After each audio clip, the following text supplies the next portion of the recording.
Hello friend, હું છું આસિયાના ગોહેલ અને સ્વાગત છે તમારું આસુ કિચનમાં। તો આજે આપણે બનાવીશું મટર પનીર। તો આપણે પહેલાં સૌપ્રથમ આપણે પનીરના ટુકડાને તેલમાં થોડા સેલો ફ્રાય કરી લઈશું। મીડિયમ રાખવાની, સાવ ગેસની ફ્લેમ સાવ મીડિયમ સ્લો રાખી અને પનીરના ટુકડાને આપણે ફ્રાય કરી લેશું।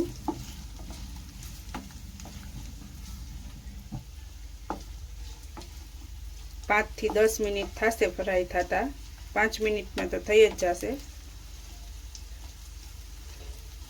આપણે પેલા પનીરના ટુકડાને આપણે સેલો ફ્રાય કરી લેશું।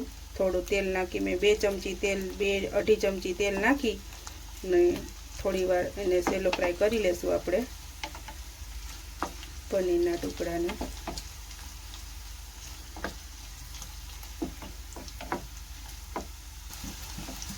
તો જો આપણે થઈ ગયા છે થોડા થોડા ગોલ્ડન। હવે આપણે આ પનીરના ટુકડાને કાઢી લેશું પાછા બાઉલમાં। બહુ નહીં કરવાના, થોડા થોડા સેલો ફ્રાય કરવાના।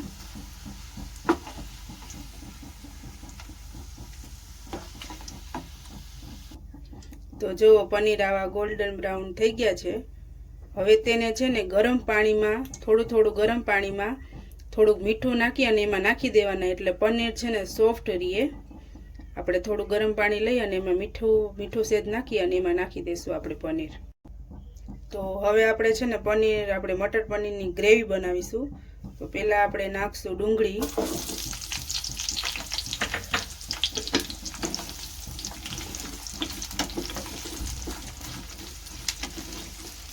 ડુંગળીને થોડીક સોફ્ટ કરવાની, કન્ટિન્યુ ચલાવતા રહી અને ડુંગળીને થોડી સોફ્ટ કરવાની। અને તમે મોટા મોટા કટકા કાપો તો ચાલે, કારણ કે આપણે તો મિક્સચરમાં આપણે પીસવાની છે, ગ્રેવી જ કરવાની છે। તો થોડીક છે ને એને સોફ્ટ થાય ને ત્યાં લાગીને આપણે તેલમાં સાતળવાની।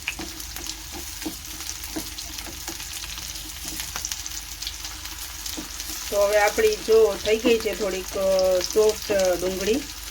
હવે આપણે એમાં છે ને ટમેટા નાખી દઈશું।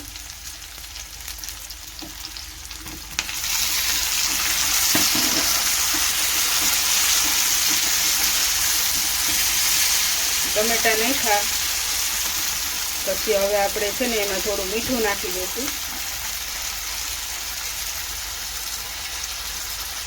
ટમેટા સોફ્ટ થાય ને એટલું જ મીઠું નાખવાનું।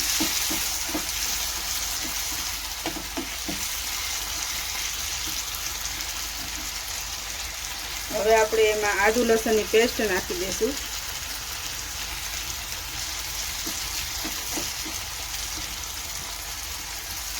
આદુ લસણની પેસ્ટ નાખ્યા પછી એનું ચલાવી બધું મિક્સ કરી લઈશું।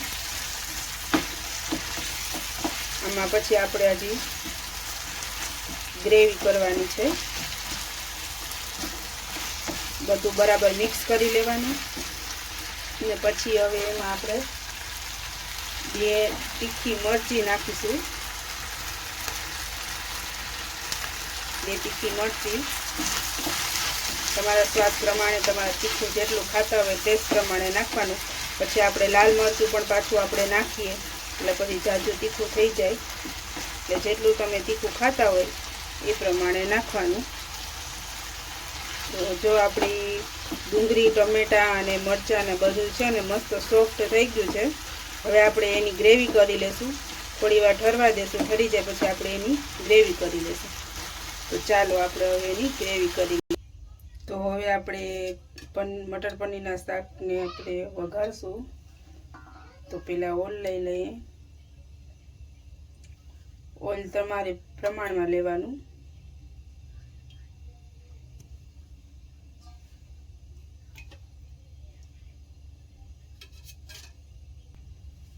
તો આપણે હવે મટર પનીરના શાકને વઘારશું અને મેં તેલ લઈ લીધું છે, મેં 4 પાવડા તેલ લીધું।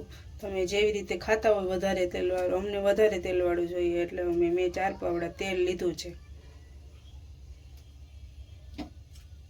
હવે આપણે એમાં નાખશું આખો ગરમ મસાલો, એમાં છે જીરું, તજ, લવિંગ, સૂકા મરચાં, તમાલપત્ર અને બાદિયા.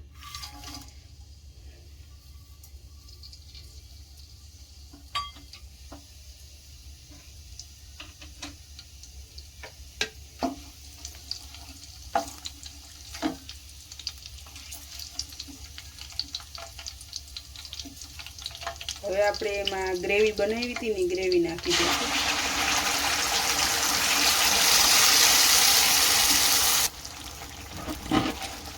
હવે આપણે ગ્રેવીને સ્લો ગેસ ઉપર પકાવશું. જ્યાં લગીન છે ને તેલ છૂટું ન પડી જાય ને ત્યાં લગીન. પછી આપણે મસાલા કરશું. આના છે ને છાટા બહુ ઉડે ગ્રેવીના, એટલે છે ને સાવ ધીમા ગેસ ઉપર પકાવી ગ્રેવીને. ડુંગળી અને ટમેટાનું કાચું લાગે ને ત્યાં લગીને છે ને પકવવાનું. સુગંધ તમને કાચી આવે ને ત્યાં લગીન. આમ તો આપણે તેલમાં સોતે કર્યા હોય એટલે કાચું ન હોય, પણ તો પણ આપણે જો તેલ છૂટું પડી જશે.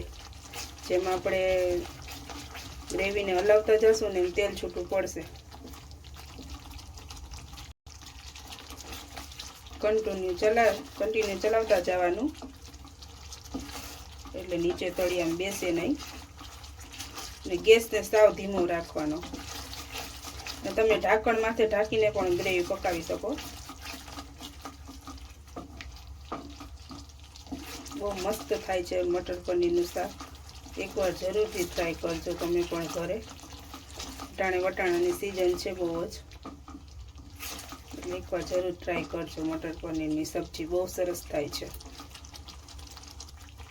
તો તમને જો હવે દેખાતું હશે થોડું થોડું તેલ છૂટું પડી ગયું છે.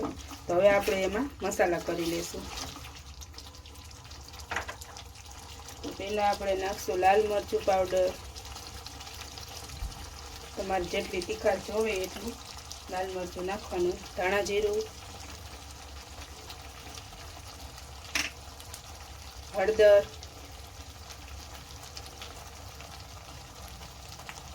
અને આ છે ને મટર પનીરનો મસાલો, ટૂંકમાં પંજાબી મસાલો. હવે આપણે એને પાછા મિક્સ કરી દઈશું. તો થોડું આપણે પાણી નાખશું. આ પાણી છે ને ઓલું જ છે, મેં ગ્રેવી કરી હતી ને, પછી આપણે મિક્સરનો ડબ્બો ધોઈ એ ગ્રેવીનું પાણી નાખી દેવાનું. વેસ્ટ નહીં કરવાનું કોઈ વસ્તુ, બધું યુઝ કરી લેવાનું. હવે સારી રીતે મિક્સ કરી દેવાનું. આ છે મીઠું.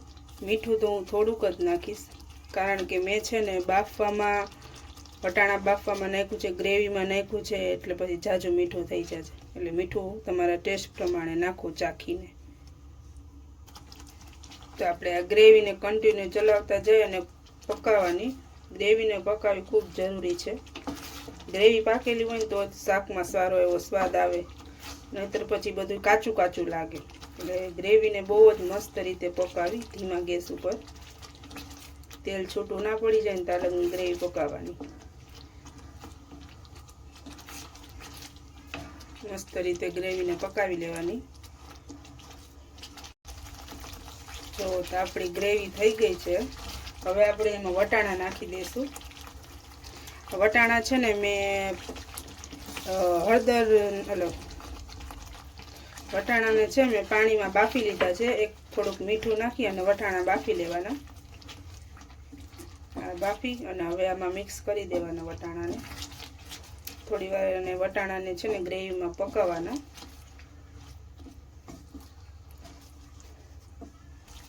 તો જો આપણા વટાણા પણ મસ્ત મિક્સ થઈ ગયા છે મસાલામાં.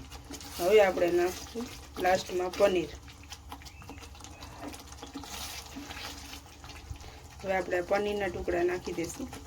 પનીરને પણ મેં છે ને સેલો ફ્રાય કર્યા હતા, અને પછી છે ને ગરમ પાણીમાં સહેજ મીઠું નાખી ને એમાં રહેવા દીધા. એટલે છે ને પનીર સોફ્ટ રહે, કડક ન થઈ જાય. ખૂબ જ સરસ લાગે ખાવામાં. આ રીતે તમે કરજો. તો આપણા મટર પનીર તૈયાર છે. હવે આપણે એમાં નાખી દઈશું કસૂરી મેથી. હાથેથી એને છે ને ભૂકો કરી અને કસૂરી મેથી આપણે નાખી દઈશું. આપણે છેલ્લે નાખી દઈશું ધાણા.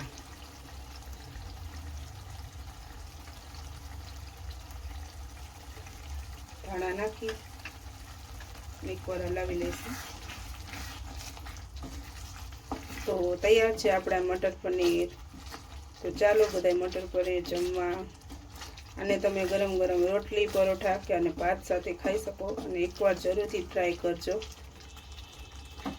અને મારી ચેનલને લાઈક, શેર અને સબસ્ક્રાઈબ કરવાનું ભૂલતા નહીં. Thank you for watching. By.